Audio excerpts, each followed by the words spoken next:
Hey guys, and welcome back to another story from Tales Against Tech Support. As always, don't forget to subscribe to the channel as it really helps me, and don't forget to drop a comment in the box below with what you thought to this story. Moving on to today's story. Well, you shouldn't have fired the IT guy then. In a past life, I worked for an MSP and we got a new client.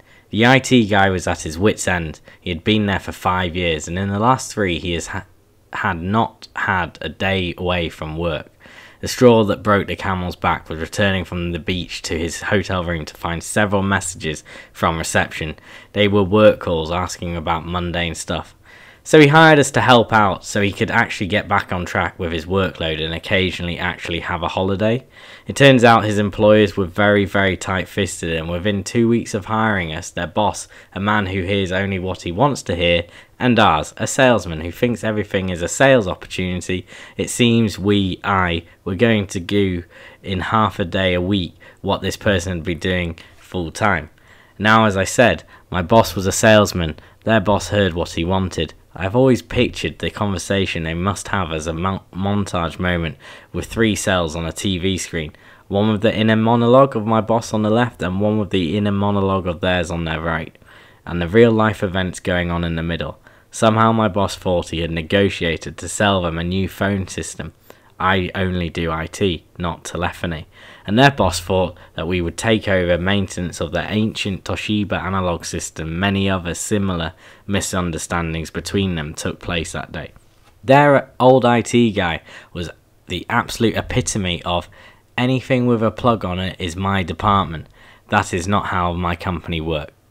The MSP I worked for had some characters and some jaded employees who didn't care this client would quickly make me transform to the latter. The client mailed across their works list, and the girl who scheduled calls diligently copied and pasted the contents of the email into their works order. Replied, "That's all fine," to the client. She had only been doing this job for 15 years. Yet she still had to learn to review client requests. I arrived for my first half day at the client, and my site contact came up and we were going to prioritize the list I was handed. Me, item 2, contact. Oh yes, can we do that one first? Me, change the strip light in your office as the bulb is flickering. Contact, yes, it's so annoying. Me, no. I only do information technology, computers, servers, network hardware, broadband, etc. I don't change light bulbs.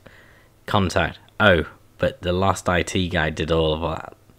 It was the start of a long half day. Other items included look at the AC unit that was making noises, reprogram 3 extensions on the Toshiba phone system, swap the first and second floor copiers between floors of a list that was 14 items long. Only 3 were actual IT issues. This client soon became a regular contributor of some of the most head-in-hands cases we have ever received. Oh, but the last IT guy did all of that, because their closing statement, with such greats as a panic call at 17:58, "Help, our door security system won't let us lock the front door." It turns out their IT guy did the door entry system for the whole building as a side hustle when they moved in. They had money, but they didn't like spending it. They had a team of accountants in Singapore because they were cheap, but the accountants kept resigning because they couldn't do the work as the accountant system was based in England, and they were connecting over remote desktop to the UK office running on an 8 MB down, 1 MB up ADSL line. I remember the meeting, it was great. CB, client boss, me, IT, internal IT guy. CB, another accountant resigned and complained the systems are too slow. IT, like I said, we have a slow broadband line. We need a fast low latency line, not a home user speed one. CB, me, what do you think? Me, I agree, your line is far too slow. It would be unworkable, slow, making this job impossible. You need a lease line. CB, too expensive. As I said, my boss was a salesman, so he sold them. Another 8 MB DSL. I had to sit the bosses down and draw a picture to tell both bosses why the new line and all the load balancer settings in the world would not fix this. Here is a sinking ship. You need a big pump capable of shifting hundreds of gallons a minute to get the water out. You currently have a bucket. Instead of selling them a big pump, you sold them another bucket. One of the final nails in the coffin was the logs from the door entry system. There was a corner office with a DB9 wall port, which had a serial cable going to a workstation with "Never turn off or move, door entry database computer" written all over it. We got the support call that the ops lady couldn't get the door entry logs, the database connects, but there was no logs for the last month. I went there. The computer was gone. They had a new starter. I recognised the chassis under his desk. Again, I had to give them a puppet show. For your entry logs to be recorded, this computer had to be in that corner office with that big long cable plugged into the back. That big long cable is resting on the floor. Without it connected, this computer doesn't get the new logs. What about the last month's logs? How do we get them back? You don't. It was a real-time serial connection from the door system. Why does this computer get moved?